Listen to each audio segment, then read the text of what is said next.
My name is Anna Irani. I'm today's presenter, and I have also the wonderful Rebecca Lampersky as my tech guru helping me out today. So thank you, Rebecca. She will be monitoring the chat as well as just providing support and helping me monitor everybody's questions and everything during this presentation. So I'm here on the screen. I'm presenting. Rebecca, can you see my screen? Yes, you're all good. Perfect. Okay. So my name is Anna Irani, and I'm a graduate of the Masters of Applied Positive Psychology program at the University of Pennsylvania. You can see me here in my graduation, day of my graduation, very happy. And that was of the Penn program. And so I'm here today to talk about the topic of positive altruism. So I wrote my master's thesis on the topic of altruism, but I specifically titled it positive altruism. And I'll tell you a little bit more as we go on what I mean by that and where that came from. So before we jump in, I would like you all to think about a time. And so I'd like you to reflect for a moment to yourselves and think about a time when you experienced significant happiness and felt that you had contributed to something greater than yourself. I'd like you to identify a time. When was this time? Where were you? Who else was there? What happened and how did you feel? So I'm going to give you about 30 seconds to just think about a time in your head.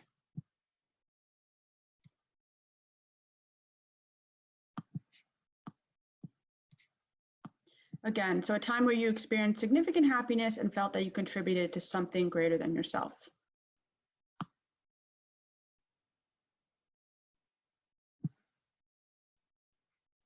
Okay, I hope that was enough time to think about a time.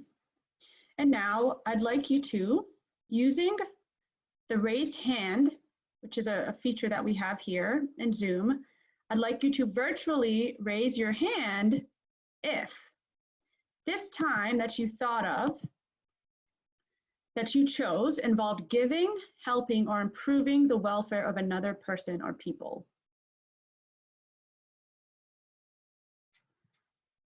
Okay, so I see almost every hand go up. Almost every hand go up. And that's what I was hoping. So you all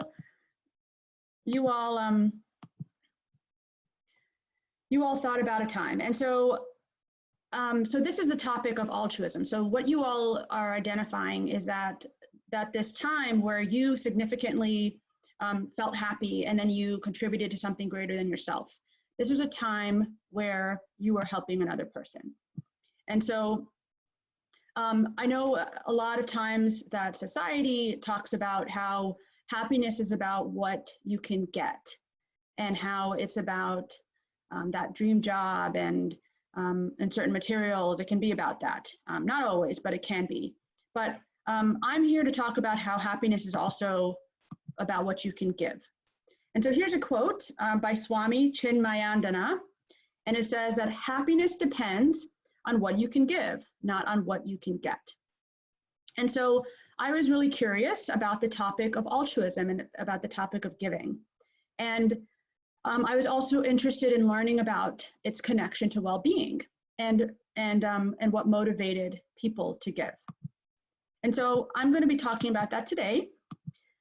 Today's agenda will be, what is altruism? What motivates altruism? What is positive altruism, which is the title of my capstone? And the full title is Positive Altruism, Helping That Benefits Both the Recipient and Giver. What are the benefits of altruism, and how can altruism lead to growth? So these are the high-level topics of today's webinar. So what is altruism? Altruism is defined as social behavior that originates from the unselfish desire to live for others. It's also defined as behavior motivated by the end goal of increasing another person's welfare. So the key here is that it's behavior motivated to help another. It's to increase the other person's welfare. And it's a selfless motivation. The purpose of altruism is not, or the motivation is not to help the self. And so that's altruism. Now, what motivates altruism? And this is kind of how the topic came about. So during my time at the MAPP program, each year, MAPP alum and current students all gather for a positive psychology summit. And during the summit, it's about 2 days, and we have speakers and alumni of the program speak and present as well. And so during the summit, this was just our first few months into the program, there was one speaker, and his name was Dr. Joseph Casper, and he was actually a medical doctor. And he had attended the MAPP program years before. And so he shared about his capstone. And it was actually a really sad topic. It was titled Co-Destiny, and it was about the passing of his son. So his son, who when he was about 17 years old, passed away from a genetic disease. And so Joe, who became my capstone advisor, shared with the entire group that this experience for him was obviously extremely painful, and he grieved a lot. But he also shared that during this experience, and especially afterwards, he experienced this tremendous motivation to help other people. And he's a really brilliant guy, and he created a formula that he called post-traumatic altruistic motivational force. So he explained, just like the force of gravity, he felt this force of altruism.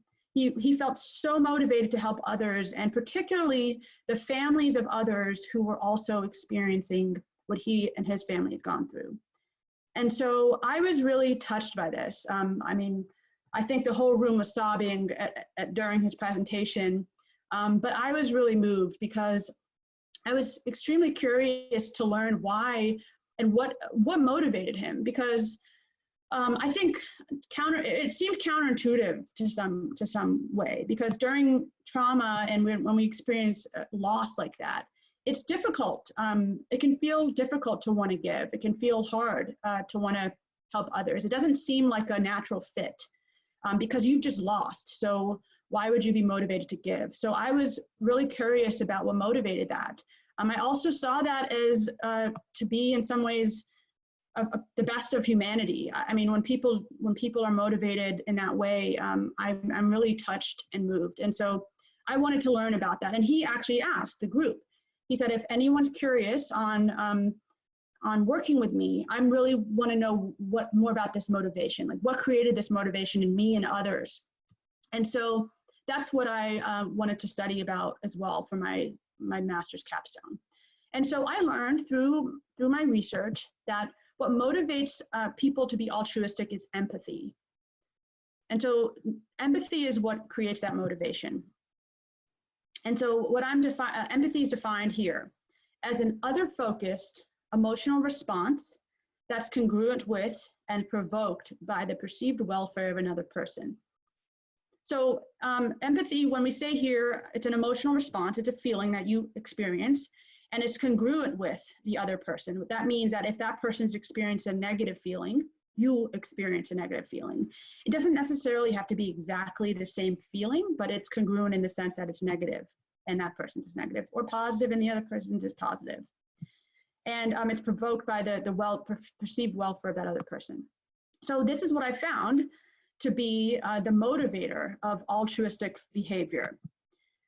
And that's what, when I spoke with Joe about it, he was really excited because it made sense to him. And I'm going to talk a little bit more about empathy and how that comes about. But I found that empathy does tend to come about after we've experienced loss.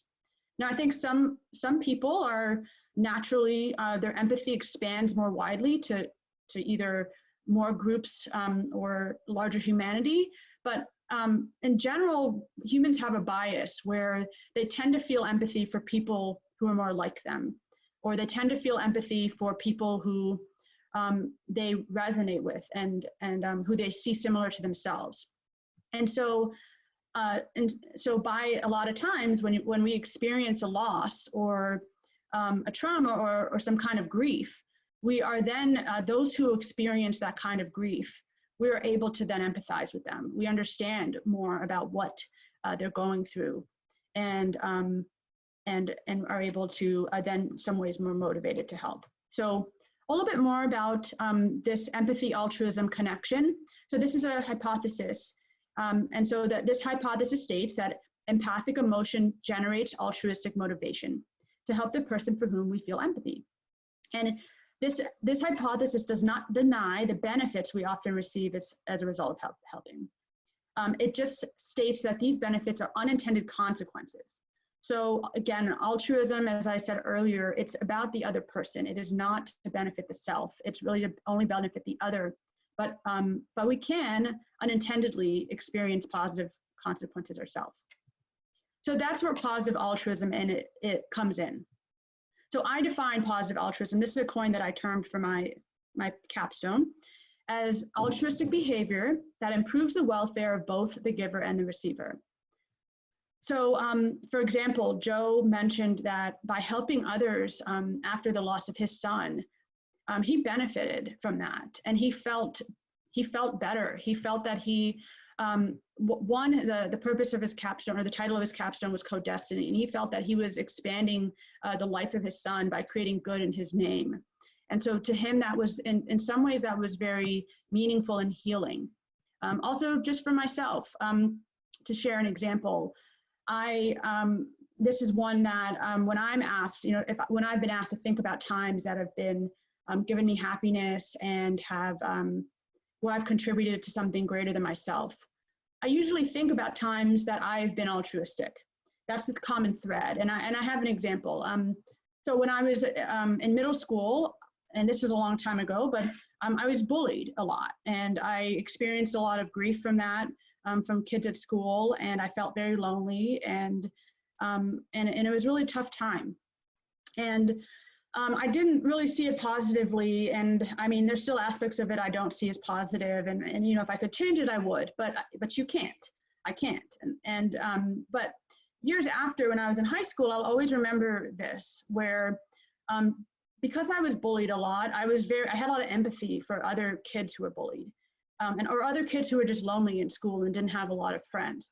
And so oftentimes there might be someone who was new, or they didn't know a lot of people, and I'd befriend them, or they would befriend me. And I remember there was this one girl, and she didn't know a lot of people. I think she was new to the school. She may have even been new to the country. I don't know if she was originally from the United States. And because I had experienced like that loneliness from middle school, I had a lot of empathy for her. And I was one of the few people who I think she came around. And I didn't hang out with her a lot, but at lunchtime, she would always come and sit next to me. And we didn't even talk much, but I always said, please come sit down. And I had her sit with me, and she ate and I ate, and I had a few friends, and then we went off to our classes, but we did this on a regular basis. And I didn't know that this was having a positive impact on her, but I figured that out because one day she, out of nowhere, it wasn't my birthday, it wasn't a special occasion, one day she baked me a cake and brought it in and gave it to me, because to her that was really meaningful. And by me just welcoming her and just having a place to sit, it meant a lot to her. And so I remember this time now, again, it came out of that empathy that I had came out of, in some ways, while I may have had empathy for those who were lonely, it wasn't the same as having gone through it myself. And so from that empathy and from that experience, I was able to make something good of what was a difficult time for me. And so that's what I call positive altruism. So that being just kind and wanting to help that person, it increased her well-being, but it also increased mine, because I was able to look back on what was a painful time, and it actually have some positive impact and receive some good out of it. So that's what I mean by positive altruism. And here's a diagram I created in my paper. So it shows that the source of altruism or altruistic motivation is empathy. So we start on the left with empathy. That leads to the unselfish motivation to improve another's welfare, which leads to altruistic behavior, which then leads to positive impact on both the recipient and the giver, and then that's what positive altruism is. So I'm going to share with you now a little bit about the benefits of altruism. So in my research, I also studied psychological and physical benefits. And there are, and so these are the benefits of to the giver. Obviously, when we're altruistic, we're trying to increase the recipient's well-being, but there are benefits that the giver also receives. And again, it's not altruism if the purpose of the action is to benefit the self. These are unintended consequences. And I also want to note that there are some exceptions. Helping or altruism that is linked to physical and psychological benefits, when it is experienced as overwhelming, can actually decrease well-being. So for example, if you're a caregiver and you have to care for a family member who has a chronic condition, it may be a greater risk for depression. So I don't want to say that it's always has benefits. You know, I want to also acknowledge the fact that giving of the self and caretaking, especially for example altruism or someone with Alzheimer's or someone with cancer, that kind of a chronic illness, it can bring down the helper's well-being. But more short term, I think in the long term, it can also increase it, because then that helper can look back and feel good about the fact that they were there for their loved one, despite the grief as well. So I did want to share that side note, but there are psychological and physical benefits. And so here are some of them that I identified in my research. So one benefit is that by helping another person, it creates greater appreciation for one's good fortune, and it's a distraction from one's own troubles. So for example, if I go volunteer, or when I volunteered at a homeless shelter, I remember just feeling so appreciative of, this was the first time I was in college, and I didn't like my dorm room before I had done that. It felt really small and cramped. I had to live with somebody.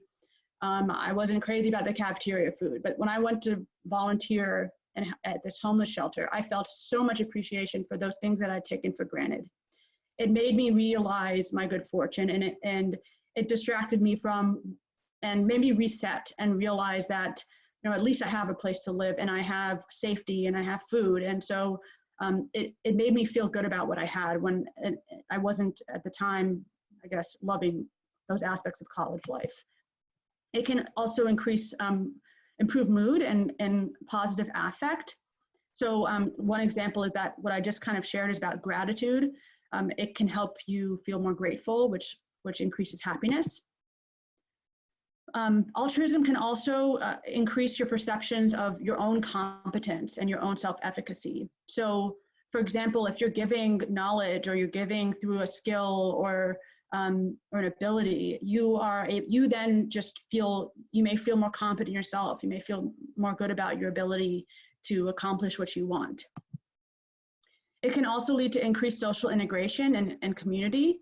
For example, those who volunteer in the community, that increases that sense of community. You will meet others and build relationships, and you may feel more connected as a result.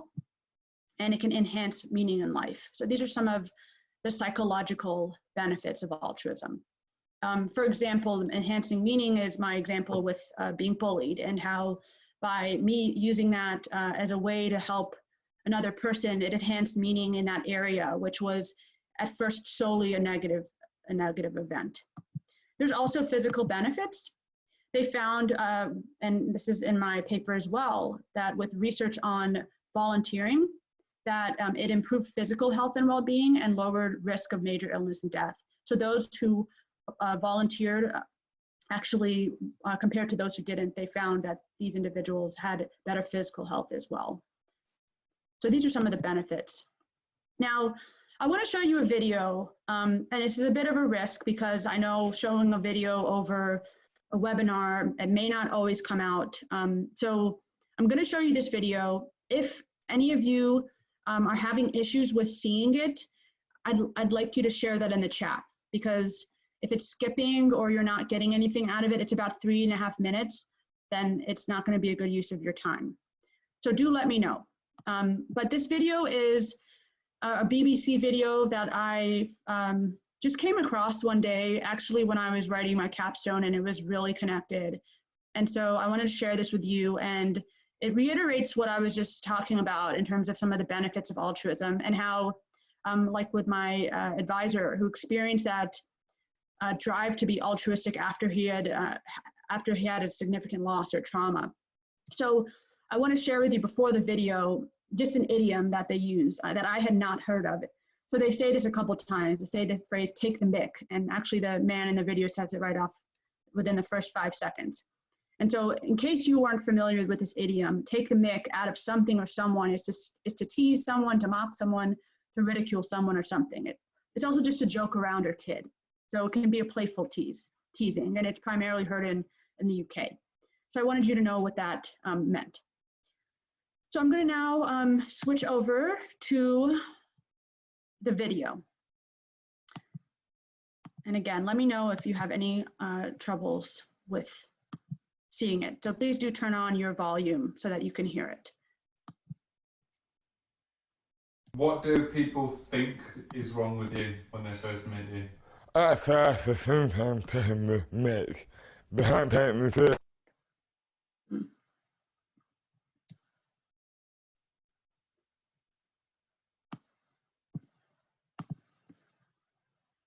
What do people think is wrong with you when they first meet you? At first, I think I'm taking the mic, but I'm taking the serious.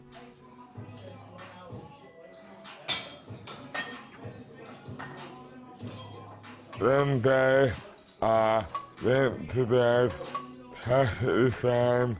The next day, I had slurred speech and difficulty with my hands. It just came out of nowhere.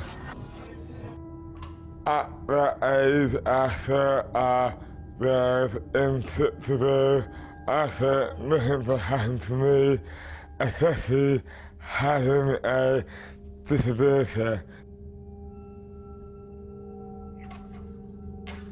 I lost my business, my career, I lost everything. My whole mindset just changed. I thought I've got to get on with my life.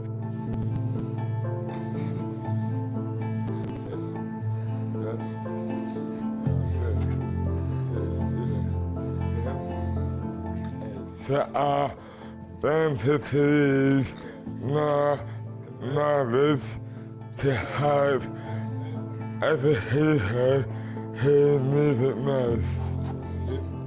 It's okay so far.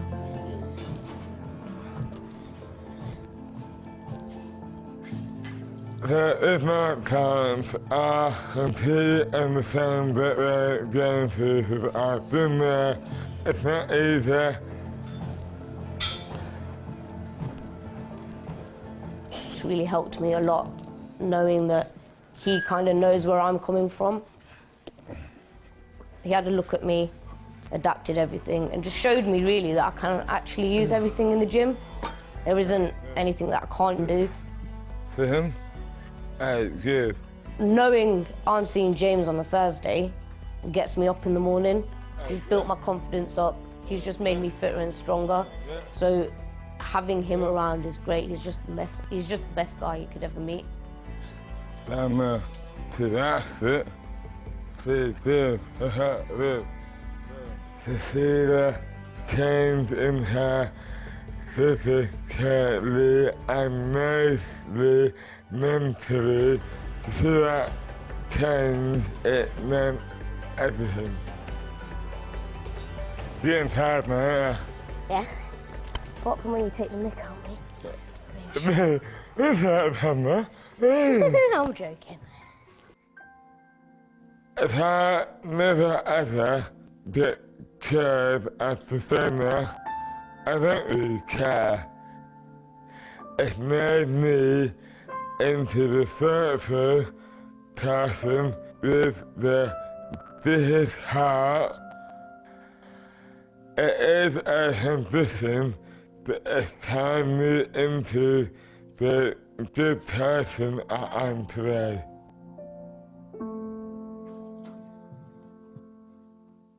You alright so far? Yeah, it is.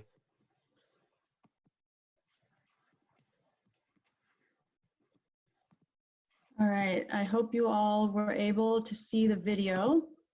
I'm going to go back to sharing my PowerPoint presentation with you now.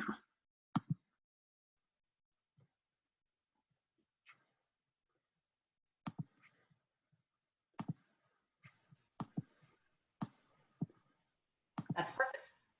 Great, thank you.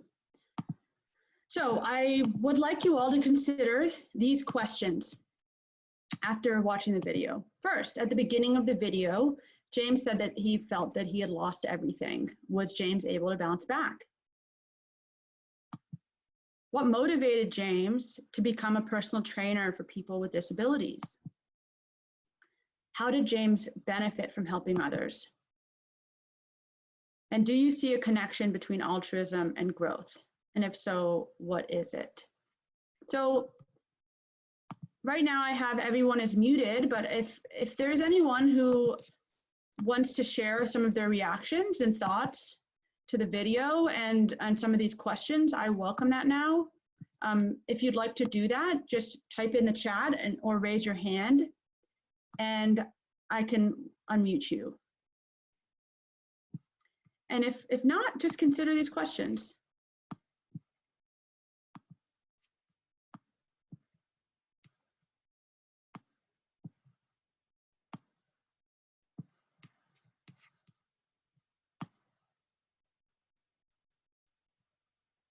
All right, we got a hand.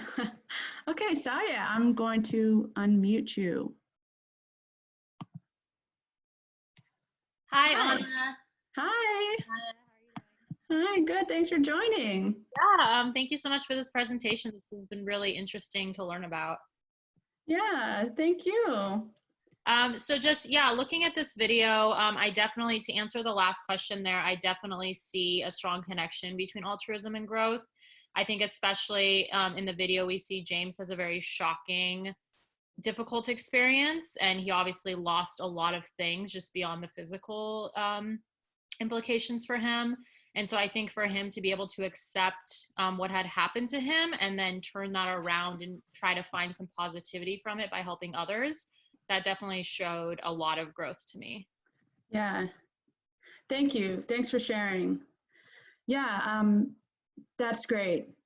I definitely agree with that. And I think definitely afterwards, I'm sure he experienced a lot of grief and it takes time to, in some ways, to process. And I'm sure for him at the beginning, it took some time to process that loss that he had experienced. But exactly what you said, he says it in the video where if he doesn't care if he actually gets cured or not at this point, because it's made him into the person that he is today. So thanks for sharing. Any other reactions or anything else that you noticed? I know the video is heavy. I know it's not, you know, it's a heavy video, and I know my topic is also a heavy one. But I also find it in some ways it creates a lot of hope for me, at least personally, that in the spite of and life is going to throw at us a lot of different things, but in the fact that we have ways to use it potentially to create good for others and increase our own well-being, I think that helps, gives me hope at least. Any other last reactions, feel free, or thoughts, feel free to share in the chat or raise your hands if at any point you want to share. So moving forward, actually, so, Rebecca, yes, Lempersky. Anna, I was at the presentation with you with the MAPP graduate Joe. that talking Casper. about Joe, yes.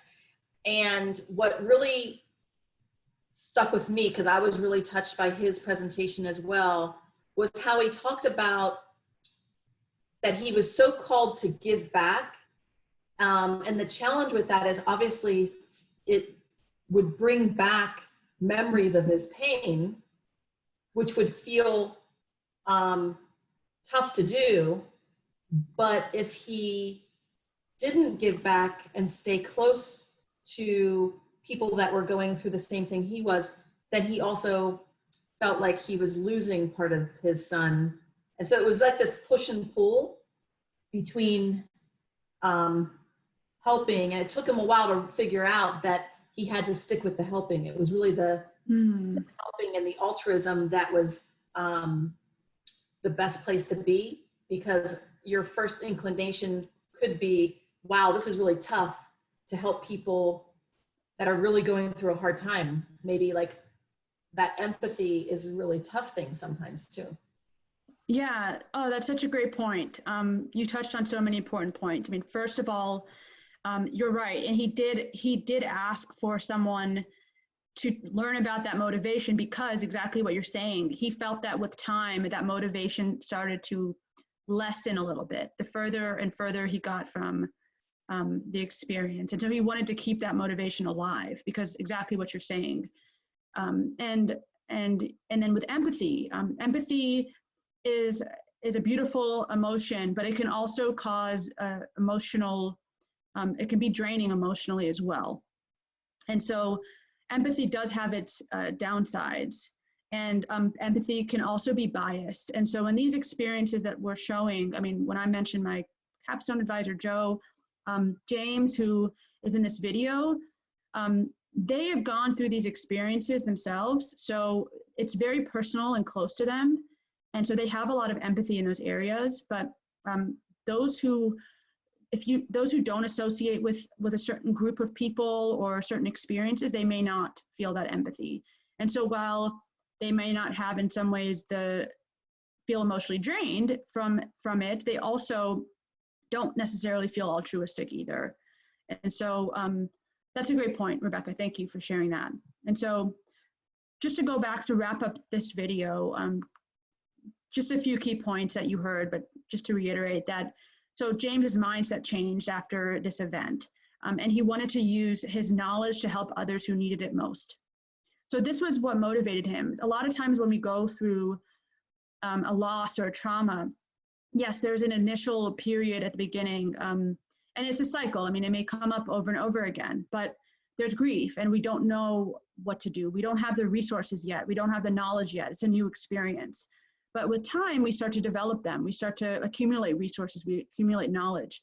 And that becomes useful and helpful to other people who are just now at the beginning stages of what you've gone through. And so that's why I think a lot of people get motivated, because they now have things that, one, they have the empathy for those people, and two, they have resources and they can be a support to them in a way that others may not be able to.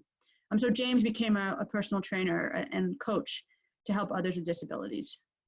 And he understood what his clients were going through because he had also experienced that. And I just, the part that really touches me is that he said helping others meant everything to him, and it made him into the good person into that he was today. And so much so that he actually didn't care anymore if he got cured. And while not everyone may resonate with this, I mean, you know, I'm sure my capstone advisor, I know my capstone advisor would take his son back any day. And a lot of us, there are losses and griefs we've been through that we would change in a heartbeat. But because of life, we don't have that choice to go back. We only have the choice to go forward. And so if there's a way to make something good out of it, it doesn't make the event good, but using that event to help others can make greater meaning in life. And it can help in some ways just feel better and increase that well-being. So I just wanted to show you that video because I think it's a really powerful illustration of some of these points. So fostering empathy. So like you said, Rebecca, I mean, that motivation. And so in order to have that motivation to be altruistic, we need to have empathy. And so how do we foster it? So some of my research found some ways. One of them was loving kindness meditation. So there are different kinds of meditation practices, but one of them is loving kindness. And so that is actually, research found, one way to help foster increased empathy. Because again, we are, as humans, biased, and we tend to feel more empathy for people who are like us. So empathy can be kind of a spotlight on a small group and leave others out. And in order to increase our empathy, loving kindness meditation is one way to do that. Here are some others, and I have these websites here that I can share, which is where I got these next numbers 2, 3, and 4. It's from Greater Good in Action is this really great website. So creating reminders of connectedness, putting a human face on a problem, and encouraging identification with out-group members. So the purpose of this is, these 3 all have to do with, 1, feeling connected to other people. When we say put a human face on a problem, it's thinking about the humans behind it. If you learning about someone's story in that way, or an individual, so we can foster some understanding or more empathy for that person and that who's in that problem. And then again, identification with out-group members, since empathy does tend to be biased, and we do tend, not everybody, but in general, we tend to be more empathetic to those who are in our groups. But encouraging identification and interacting with people outside of our groups can help as well with seeing the commonalities between people and then feeling empathy for those who are out of our groups. So that's just a brief way to foster some empathy. And I'd be happy to send, I can include these links in the chat as well, if that would be something that you all would like. So just a few last things. Part of this webinar I collected, on Facebook and Instagram, WhatsApp, I reached out to friends and I asked them to share with me examples of altruism that's been happening during the COVID-19 crisis. That's what the reason that we came to this webinar. That's why we're doing this series. And I know this pandemic is affecting the whole world, and in different ways, but everyone is affected in some way. And it's not an easy time, and a lot of people are experiencing great loss in many different ways. And I wanted to just share some examples, because I'm sure all of you have heard and seen how during this time people have had empathy and been altruistic. So here are some of the examples I collected. So my friend shared that what they've seen is people donating sewing masks for healthcare workers, people supporting small businesses and restaurants through takeout. One of my dear friends who's on this webinar has a friend who started a fundraiser for undocumented immigrants who won't have access to federal relief. A lot of our undocumented immigrants are at the front line right now and risking their lives and risking everything to hold up society, and they won't have relief. And so that's one example. Leaving supportive messages outside of hospitals, neighborhoods, community homes. Donating food. Just a shout out to my parents who have been doing this several times a week through their market, the market at River Falls, donating to local hospitals and fire stations. Writing notes to nurses to make them feel good and recognize their courage. That's our very own tech guru. I have a friend who said they're still paying their house cleaners, hairstylists, childcare centers, even if we can't obtain services. Organizations are offering their services for free to those negatively impacted by the crisis. I've seen a lot of collaboration between businesses that are not connected at all, but they're coming together to provide relief and aid. People are grocery shopping and dropping off meals for the quarantined. I have a friend who's volunteering at a food distribution organization to provide food to those in need. And then I received several examples of people providing support to the elderly through phone calls and letters of encouragement. And so these are just a lot of beautiful examples that were shared, and I'm sure there's so many more of them out there that you've heard of. Oh, thank you so much, Laurette. Can you put the fundraiser site out? I will try to get it. Valin, if you don't mind sharing that on the chat, if you have it. My friend Valin is, her friend is the one who created that. Thank you so much for asking. Laurette, thank you so much. So What I'm hoping to encourage is, well, again, I mean, altruism is interesting because if I tell you to go be altruistic because it'll help you and that's what's motivating you, it's actually no longer altruism.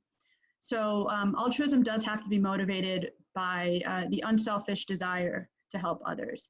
And so I do still think that we can increase our altruism. And I'd like you to consider some of these questions. Is there an area you're motivated to help others? If so, what area is that? Is there an area where you have experienced a lot of loss, for example, or maybe a lot of joy, and you feel like you have knowledge and you feel like you have resources and experiences that can be shared to benefit others? Are you, and you're motivated in that area because, again, it needs to be intrinsic from you. What are some ways you would like to give back? And so I'd like you to just consider that during the pandemic. And this is where I'm going to leave off the presentation. And I know everyone is being impacted in one way or another. And for some of us, it's extremely overwhelming and we've lost a lot. But I would say that, you know, sometimes it's with these examples on the last slide, some of these things only take a minute. Some of these things are free. For example, writing letters to others, volunteering if you have time. If you don't have time, a 5-minute phone call or a quick note can make all the difference. I can personally attest to that because I lost my job as a result of this crisis, and I've had so many just friends be helpful to me and in so many ways. And I tell them all this, and I mean it, that, you know, I will bounce back and I'll be fine when this is over. But now I'm left with these memories of my friends helping me that I'll cherish forever. And so that will be something that's special that I get to take forward. And even though, again, the job loss is temporary, but I have, in a time that's really hard, I have these beautiful memories of people helping me. And so I just want to encourage ways. And if you all have ideas, feel free to share them in the chat as well on some ways that you would like to give back. And also want to note, thank you, Valin, for sharing the GoFundMe page that I had mentioned that your friend had created for undocumented immigrants. So if anyone would like to donate to that as well or interested, that page is there. So thank you. This concludes at least my portion. If you would like to share a thought or reaction, a way that you see helping, maybe that wasn't reflected in some of those examples, feel free to raise your hand or write in the chat. I have a lot of friends, families, and new friends on here, and really happy to see your names and appreciate you taking the time. So if you have any questions, let us know. We're here, we'll stay on for another couple minutes.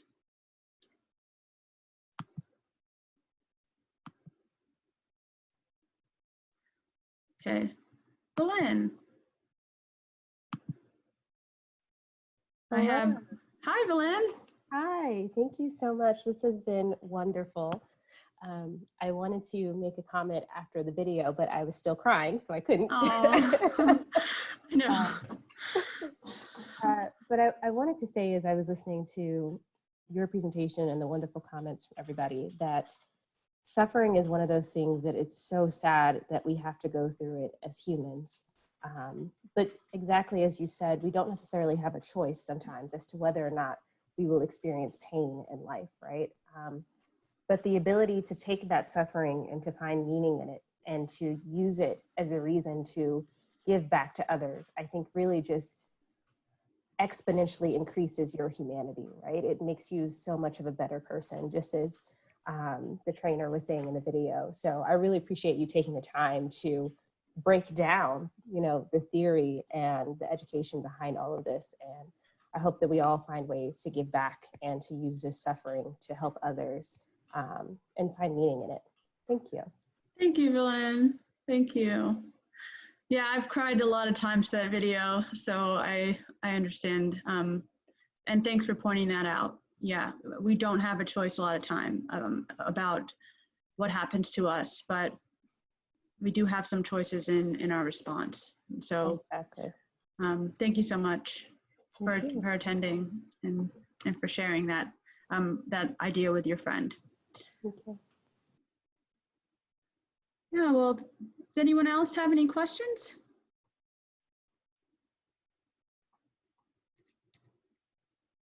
Thanks, Rebecca. Rebecca also just shared my capstone if anyone wants to read more. Yeah, Ariana, who's my wonderful cousin, asked a question. How is altruism also a product of our need to reclaim a sense of agency and control after events that bring our vulnerability to the forefront? That's a good question. What are your thoughts, Ariana? Curious if you have some about it, or anybody else.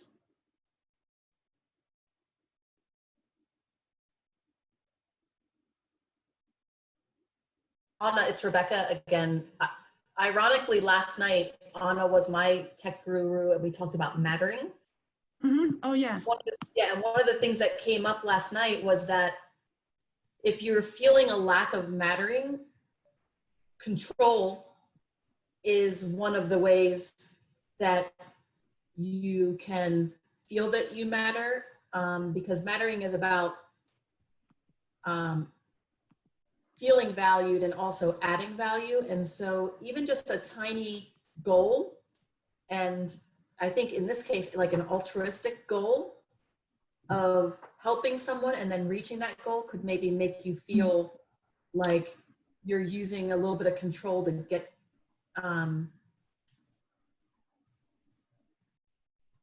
that need to be in, you know, to reclaim that sense of agency, I think, and control. I think you're right, that I think that we can have a need to feel like we can control something, and at least we could make someone else feel good. Yeah, that's a great point, Rebecca. Thank you for sharing. Yeah, how we can have if we have an altruistic goal and we want to help others, and then we achieving that, we've been able to take control in some ways, in a positive way. I have a hand up from Yasmin Abadian. I'm going to allow you to speak and share. Are you there, Yasmin? Yes. Hi. Hi. I just happen to be Anna's mom. So. Yes. Hi, Mom. Hi, sweetheart. So I'm so proud of you. This is wonderful. But I just wanted to share in line with what Rebecca just said. I think situations like this pandemic can tend to make us feel totally out of control and a sense of victimhood. And I was in that state for a while because one thing after another, including Anna being laid off, was dumped on us. I can just put it that way. And taking action by like spearheading these donations just gave me some power and control back. And it was really for giving to the community, but it was also to give back to me something, some control, some power, and not feel I was a victim of circumstance. And that was incredibly, it just really shifted my mental mindset. And I tend to be someone who is always in action anyway, so sitting at home was not a good thing for me. So that is another thing I think that is very helpful, that you can take, again, control of your life and your mental state by taking action and doing something for others. Right. I wanted to share that. Yeah, thank you. Yeah, that's a great point. And you know, as much as we like to control what we can in life, there are some things we can control, and a lot of life we can't. And we're actually more out of control than we are in control. And that's a great point, how it can give us hope. I mean, it gives me hope being able to create good, being able to shift and mold our experiences in the world we live in. And that's exactly, I mean, that sounds like what you're sharing with you helping and you giving back. And so thanks for sharing that example. Can I say one more thing? Yeah. So one of the greatest thing that has come out of this is that when people saw that we were doing this, everyone wanted to get involved because they also are customers, and the people in the community wanted to have that feeling of giving back as well. And they have been donating money to this cause. So it's just been incredible bringing the whole community together. Something like really, it wasn't a big deal. It was a small gesture that has become a lot bigger than we ever anticipated. Yeah. And made the whole community feel good. Yeah, that's a great point to add. Thank you. Thank you. How I mean, it's almost like contagious, like the altruism can be contagious, and the giving, and it just like it's spread, and other people wanted to help and wanted to give, and so that's beautiful. And yeah, I've had the pleasure of seeing that and all. So thanks for sharing. We have Mark Sachs, my current mentor and former advisor from my first grad program. His hand raised. Hi, Mark. Mark, you there? Hi. Oh, hi there. Hi. Good. I just wanted to say that I get a tremendous amount of personal satisfaction out of the coaching work that I do. I'm a professional coach, and to work with clients who are stuck and by helping them take some little baby steps to try new behaviors.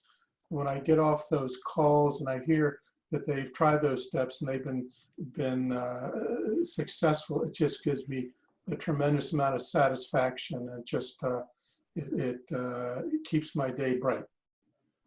Thanks for sharing, Mark. Yeah, well, and I've you've done that for me a lot, so I appreciate it. I can see that because it's been 8 years since graduating, and you've been a mentor to me all these years since. So thank you for doing that. It's been wonderful to be with you. Thanks very much. Yeah, thank you. Yeah, and again, reiterating that that positive emotion that you experience from helping others, and we are all connected. I mean, this pandemic shows us that in a very clear way, how a virus that originated across the other side of the world ended up here and impacting all of us. So we are all connected, and we all infect each other, and why not, affect each other in a beautiful way.